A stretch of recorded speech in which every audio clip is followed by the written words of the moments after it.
തുടക്കത്തിന്റെ റൈറ്ററാണ്. തുടക്കത്തിന്റെ writer. ആ helmet ഒന്ന് ഊരണം, അങ്ങോട്ട് ഹെൽമെറ്റ് ഒന്ന് ഊരണം എനിക്ക്. തുടക്കത്തിന്റെ റൈറ്റർ കറക്റ്റ് നമുക്ക് കിട്ടും. കൃത്യ സ്ഥലത്ത് നിന്ന് കയറിയടാ. തുടക്കത്തിന്റെ റൈറ്റർ അതും കൂടെ ഒന്ന് കാണിച്ചു. ഇവനാണ് എന്നെ കൊണ്ട് ആ ഇത്രയും വൃത്തികെട്ട പോലീസുകാരനാക്കി മാറ്റിയത്. മറ്റേ ആളാണ്.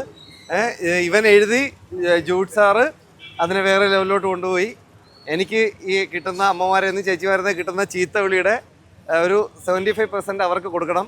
ഇവര് രണ്ടുപേരും കൂടെയാണ് എന്നെ അങ്ങനെ ആക്കി വെച്ചേക്കുന്നത്. മുഖം കൊടുക്ക്. കൃത്യ സ്ഥലത്താണ് നീ വന്ന് കയറി. സന്തോഷം കേട്ടോ. ഗംഭീര സിനിമ.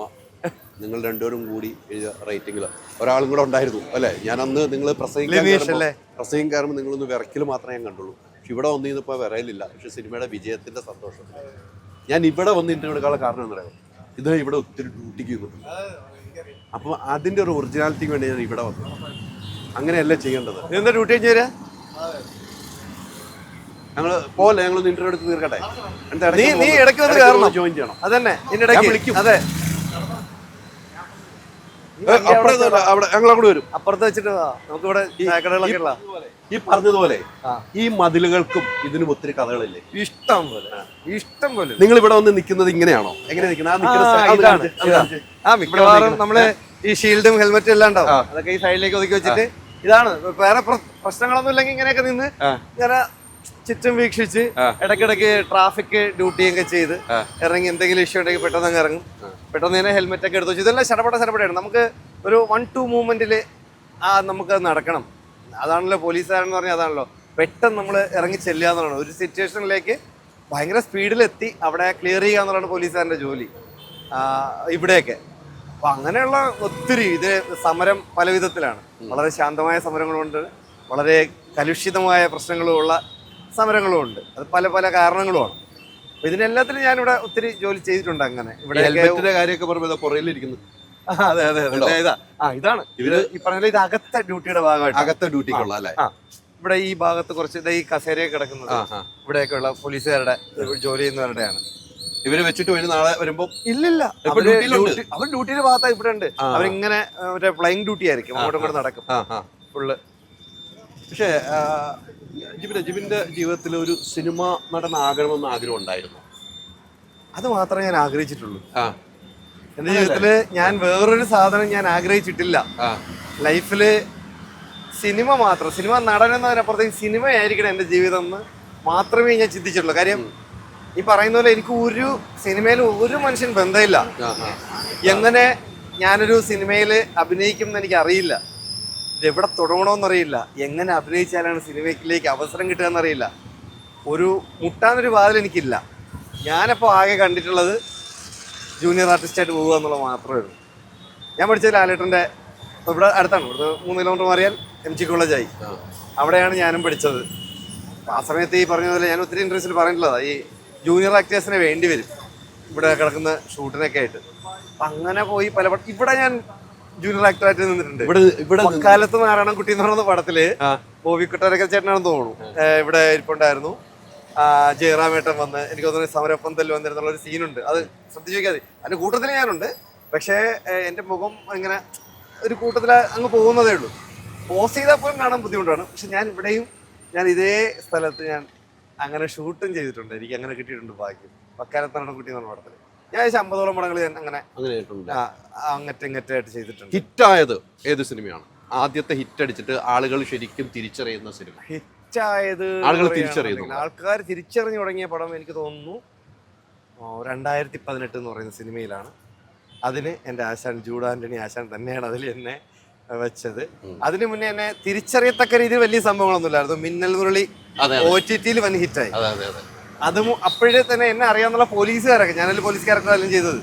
പക്ഷെ അതിൽ കുറേ ആൾക്കാർ എന്നെ മനസ്സിലാക്കി തുടങ്ങി. പക്ഷെ വൈഡായിട്ട് ആൾക്കാർക്ക് എന്നെ കിട്ടി തുടങ്ങിയത് ഈ നമ്മുടെ 2018 തന്നെ. അതിലും ചൂടാശാൻ തന്നെ വേണ്ടി വന്നു എന്നുള്ളതാണ്. ഇപ്പം എത്ര സിനിമയായി?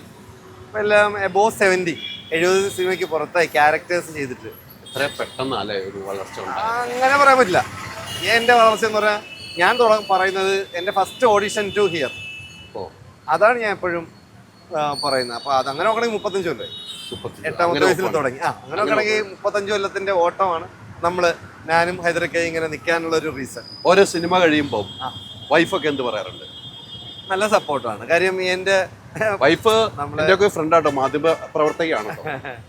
അപ്പൊ അതന്നെ. അപ്പോ ഈ സത്യം പറഞ്ഞാൽ കുറേ കാലം ഈ എന്താ പറയുക, ഈ മുഖം എന്താ ചുമക്കുന്ന കാളെന്ന് കേട്ടിട്ടില്ല, അങ്ങനെ ഒരു സംഭവം പറയുമല്ലോ. എല്ലാം ഒറ്റയ്ക്ക് ബാക്കിൽ എടുക്കുക എന്നുള്ളൊരു സാധനം ഉണ്ടല്ലോ. അങ്ങനെ കഷ്ടപ്പെട്ട് ഒറ്റയ്ക്ക് 2 കുഞ്ഞുങ്ങളുണ്ട്. അവരുടെ കാര്യം നമുക്ക് എന്നും സിനിമയില്ല, കയ്യിൽ കാശൊന്നും ഇല്ലാതിരിക്കുമ്പോൾ നല്ല രീതിയിൽ തന്നെ കഷ്ടപ്പെട്ട അങ്ങനെ ഒരാളാണ്. അപ്പോൾ അത് ഭയങ്കര സപ്പോർട്ടാണത്. പിന്നെ എൻ്റെ വീട്ടിൽ ഒരിക്കലും ഞാൻ ഈ ലീവ് എടുത്ത് ലോങ് ലീവ്, ഇതൊക്കെ സ്ഥിര വരുമാനം ഉണ്ടായിരുന്ന ആളാണല്ലോ ഞാൻ.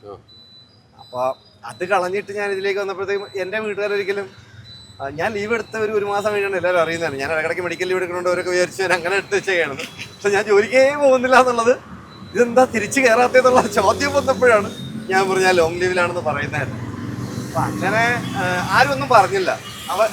അറിയാം ഞാനിനി എന്തൊക്കെ ചെയ്താലും എന്തൊക്കെയെന്ന് പറഞ്ഞാലും ശരി, ഞാൻ ഇതിനകത്ത് എൻ്റെ മൈൻഡും ഇതിനകത്താണെന്നുള്ള എല്ലാവർക്കും അറിയാം.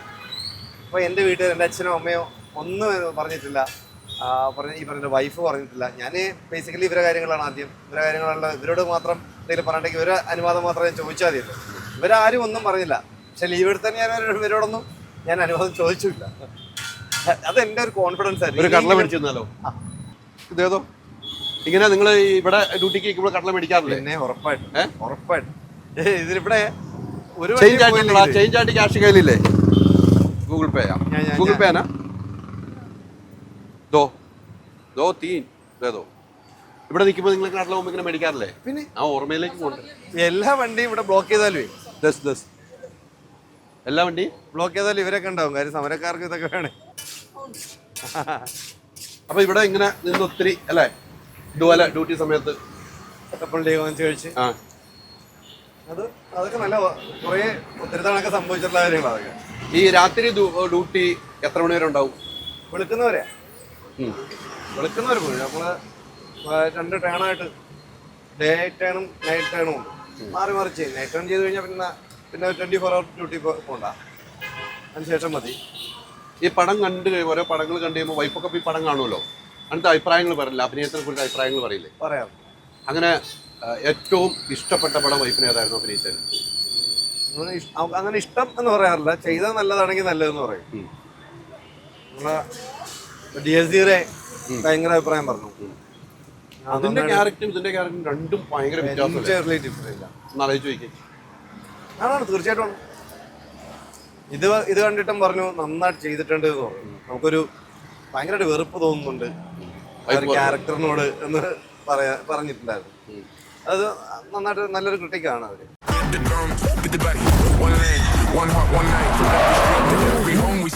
ഈ ഓണത്തിന് മൈജിയിൽ നിന്ന് പർച്ചേസ് ചെയ്യുമ്പോൾ 20 കാറുകൾ, 25 സ്കൂട്ടറുകൾ, 50 ഇന്റർനാഷണൽ ട്രിപ്പുകൾ, 1 ലക്ഷം രൂപ വീതം 100 പേർക്ക്, ബമ്പർ സമ്മാനമായി BMW കാർ, 30 കോടി രൂപയുടെ ഉറപ്പായ സമ്മാനങ്ങളും ഡിസ്കൗണ്ടുകളുമായി. മൈജി ഓണം മാസ് ഓണം.